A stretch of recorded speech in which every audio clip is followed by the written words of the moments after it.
নমস্কার, 24 ঘন্টায় আপনাদের সকলকে স্বাগত। শুরু করছি বাংলা 24 ঘন্টা, আপনাদের সঙ্গে আমি সঞ্চিতা। রাজ্যে ফের আক্রান্ত পুলিশ, এবার আক্রমণ সরাসরি জেলার অতিরিক্ত পুলিশ সুপারের ওপর। বর্ধমানের আউশগ্রামে তারস্বরে মাইক বাজানোর খবর পেয়ে ঘটনাস্থলে পৌঁছয় পুলিশ। সঙ্গে ছিলেন অতিরিক্ত পুলিশ সুপার দ্যুতিমান ভট্টাচার্য। সে সময় মদ্যপ কয়েকজন যুবক তাঁর ওপর চড়াও হয় বলে অভিযোগ। বাধা দিতে গিয়ে জখম হন এএসপির নিরাপত্তা রক্ষীও। এবং এই ঘটনায় এখনো পর্যন্ত যেটা আমরা জানতে পারছি, 8 জনকে আটক করা হয়েছে। অরূপ লাহা আমাদের প্রতিনিধি রয়েছেন আমাদের সঙ্গে এই মুহূর্তে টেলিফোন লাইনে। অরূপ, আর কি আপডেট পাচ্ছ এই ঘটনার? দেখো, কালকে এরকম ঘটনা ঘটার পরই জেলার পুলিশ সুপার কুনাল আগরওয়ালের নেতৃত্বে বিশাল পুলিশ বাহিনী ঘটনাস্থলে যায় এবং তারপরে 8 জনকে পুলিশ আটক করেছে। এবং এই ঘটনার পর গোটা এলাকার থমথমে, কার্যত প্রায় পুলিশ শূন্য বলা যেতে পারে। কারণ যেহেতু পুলিশ ধর্মঘট শুরু করেছে, সেই কারণে প্রায় সাথে জাম চালা হয়ে গেছে। সবকিছু বলা যেতে পারে যে আউশ গ্রামে কিন্তু গত 6 মাসে পরপর এরকম একটা ঘটনা ঘটলো। 6 মাস আগেও এরকম ভাবে পুলিশ আক্রান্ত হয়, পুলিশের গাড়ি ভাঙচুর হয়, বেশ কয়েকজন পুলিশ জখম হয়। কিন্তু তারপরে একেবারে রাত্রিবেলায় যেভাবে কালকে পুলিশকে মারধর করা হয়েছে এবং পুলিশকে, এবং শুধু পুলিশ বলা ভুল হবে, একজন অতিরিক্ত জেলার পুলিশ সুপার, তাকে যে আক্রমণ করা হয়েছে, এটা যথেষ্ট একটা পুলিশ মহলে চাঞ্চল্য ছড়িয়েছে এবং পুলিশ মহলে যে একটা ভয়ের শূন্য মানে ভয়ের বাতাবরণ তৈরি হয়েছে, এই নিয়ে কোনো সন্দেহ নেই। এবং এখনো পর্যন্ত যেটা জানা যাচ্ছে যে পুলিশ আজকেও কিছু মানুষকে বোধহয় আবার আটক করেছে। সব নিয়ে বলা যেতে পারে যে এই গ্রেপ্তার বা আটকের সংখ্যাটা কিন্তু বেলার দিকে আরো বাড়তে পারে। সঞ্চিতা, এই মুহূর্তের পরিস্থিতি একটু জানতে চাইবো অরূপ। এই মুহূর্তে পরিস্থিতি হচ্ছে গোটা এলাকা থমথমে, যেহেতু কালকে একটা ঘটনা ঘটেছে, পুলিশ ওখানে রেড করছে বারবার এবং পুলিশ যাচ্ছে।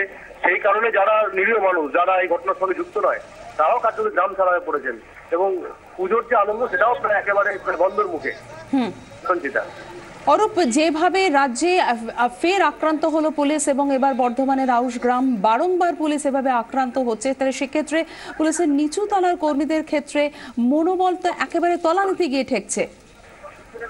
দেখো, যদি 1 বছরের নিরিখে দেখা যায় যে শুধুমাত্র বর্ধমান জেলাতেই বলছি, প্রায় এরকম ঘটনা বর্ধমানের শিল্পাঞ্চল এবং বর্ধমানের কৃষি অঞ্চল সব নিয়ে প্রায় 10 থেকে 12টার ঘটনা ঘটেছে।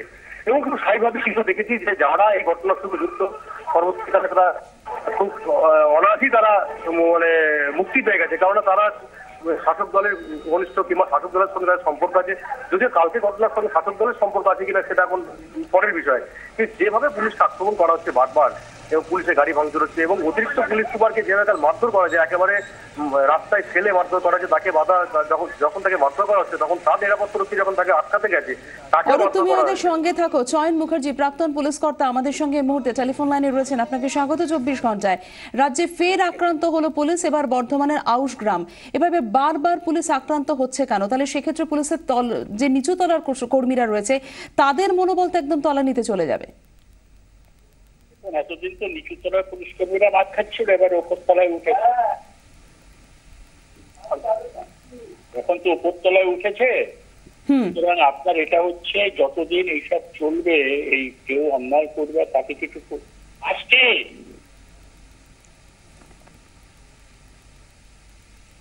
চয়নবাবু, শুনতে পাচ্ছেন? এই ধরনের ঘটনা বারংবার হচ্ছে কেন? পুলিশের ওপর আক্রমণ হচ্ছে কেন?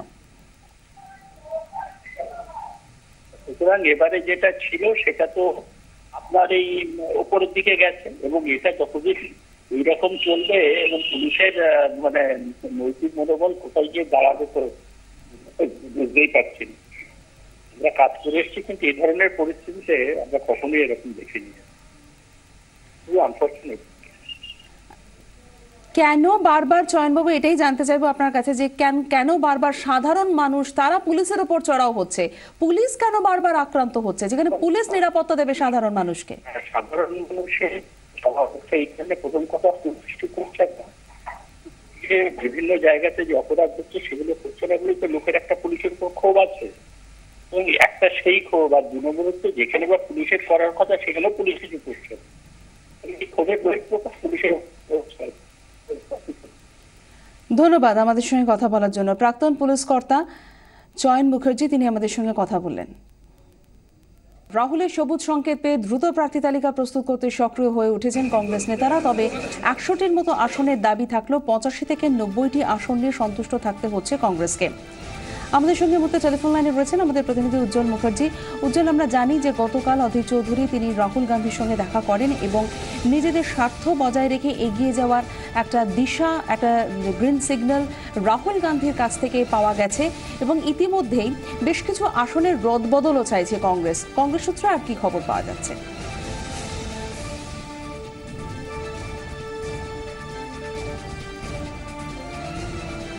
উজ্জ্বল, আমাদের সঙ্গে রয়েছে? আমরা যোগাযোগের চেষ্টা করছি আমাদের প্রতিনিধি উজ্জ্বল মুখার্জির সঙ্গে। তার আগে আরও একবার আপনাদের জানিয়ে দিই যে গতকাল অধীর চৌধুরী তিনি রাহুল গান্ধীর সঙ্গে দেখা করেন এবং নিজেদের স্বার্থ বজায় রেখে এগিয়ে যাওয়ার জন্য গ্রিন সিগন্যাল দেন রাহুল গান্ধী। অর্থাৎ রাহুল গান্ধীর কাছ থেকে সবুজ সংকেত পেয়ে দ্রুত প্রার্থী তালিকা প্রস্তুত করতে সক্রিয় হয়ে উঠেছেন কংগ্রেস নেতারা। উজ্জ্বল মুখার্জির কাছ থেকে বিস্তারিত জেনে নেব। উজ্জ্বল, কংগ্রেস সূত্রে কি খবর পাওয়া যাচ্ছে? দেখো, সেটা হচ্ছে রাহুল গান্ধীর সঙ্গে গতকাল অধীর চৌধুরীর দীর্ঘক্ষণ কথা হয়েছে। ইতিমধ্যেই 75টি আসনের নাম ঘোষণা করেছে কংগ্রেস এবং তার তালিকাও প্রায় প্রস্তুত হয়ে গেছে। এখন যেটা সমস্যা দেখা দিচ্ছে যে দু একটা আসন তারা বদল করতে চায়, আর কিছুটা জট তৈরি হয়ে রয়েছে মূলত মুর্শিদাবাদের কেন্দ্রকে ঘিরে। কারণ ইতিমধ্যেই আরএসপি তারা বলেছে সব আসনে তারা প্রার্থী দেবেন, 4টে আসনে তারা প্রার্থী দেবেন, 3টে কংগ্রেসকে ছাড়বে। এটা শুনে অধীর চৌধুরীর প্রতিক্রিয়া হচ্ছে তারা যে ভরতপুর আসনটা আরএসপিকে ছাড়ছিলেন সেই আসনেও তারা প্রার্থী দেবেন। একমাত্র মুর্শিদাবাদে কিছুটা জট রয়েছে, বর্তমানে দু একটা আসন নিয়ে জটিলতা রয়েছে। আর যেটা বেশ কিছু আসনের রদবদল চাইছেন, যেমন কংগ্রেস বেলেঘাটা আসনে গতবার প্রকাশ উপাধ্যায় জয়ী হয়েছিলেন কাউন্সিলর নির্বাচনে পরেশ পালকে হারিয়ে। এবার তিনি চাইছেন যে বেলেঘাটা আসনটা কংগ্রেসকে ছেড়ে বামেরা যাতে জোড়াসাঁকো আসনটা যেটা কংগ্রেসকে ছাড়া হয়েছিল সেই আসনে প্রতিদ্বন্দ্বিতা করেন। এরকম কিছু রদবদল রয়েছে, কিন্তু সব মিলে রাহুল গান্ধীর কাছ থেকে সবুজ সংকেত পাওয়ার পর কংগ্রেস মহল মনে করছেন যে আজকালের মধ্যেই এই সমস্ত জটিলতায় সমস্ত জট তারা কাটিয়ে উঠে একটা পূর্ণাঙ্গ তালিকা প্রকাশ করতে পারবেন। উজ্জ্বল, তুমি আমাদের সঙ্গে থাকো, আমি তোমার কাছে ফিরবো। তার আগে দর্শকদের একটু জানিয়ে দিই যে আজ দ্বিতীয় দফার প্রার্থী তালিকা প্রকাশ করবে বামেরা। কংগ্রেস এবং শরিকদের সঙ্গে কিছু কিছু আসন নিয়ে যে জটিলতা তৈরি হয়েছিল তার অনেকটাই কাটার মুখে রয়েছে। আমাদের সঙ্গে রয়েছেন আমাদের প্রতিনিধি উজ্জ্বল মুখার্জি। উজ্জ্বল, বামেদের মধ্যেও এই মুহূর্তে যে বামফ্রন্টের তরফ থেকে যেটা জানা যাচ্ছে যে আসন নিয়ে যে জটিলতা ছিল সেটা অনেকটাই কাটার মুখে এবং কিছু আসনে সেক্ষেত্রে রদবদল নিয়ে এখানেও আলোচনা চলছে। বামফ্রন্ট সূত্রে কি খবর? দেখো, কাটার মধ্যে বলতে এখন মূলত আরএসপির সঙ্গে 4টে আসন নিয়ে একটু সমস্যা রয়েছে। কারণ আরএসপি জানিয়ে দিয়েছে যে তারা মুর্শিদাবাদে 4টে আসনে প্রার্থী দেবেন।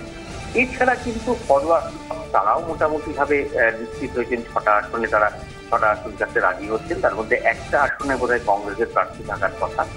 এরকম সামান্য কিছু জটিলতা আছে। আসলে দেখো, 294টা আসন, সেখানে কংগ্রেস এবং বামফ্রন্ট এই প্রথম তারা নির্বাচনী সমঝোতা করে তুলছে। এই জায়গায় দাঁড়িয়ে এই যে জটিলতাগুলো সেগুলো কিন্তু গতকাল সারাদিন ধরে রাজ্য সম্পাদক মন্ডলী বসে তাদের নেতারা কথাবার্তা বলে কাটিয়ে উঠেছেন বা বামফ্রন্টের বৈঠক বেলা 2টোয়, এবং মনে করা হচ্ছে যে বেলা 4টে 4:30 নাগাদ দ্বিতীয় দফার যে তালিকা সেই তালিকা প্রকাশ করে দেবে বামফ্রন্ট চেয়ারম্যান। ধন্যবাদ উজ্জ্বল মুখার্জি, আমাদের প্রতিনিধির সঙ্গে আমরা কথা বললাম।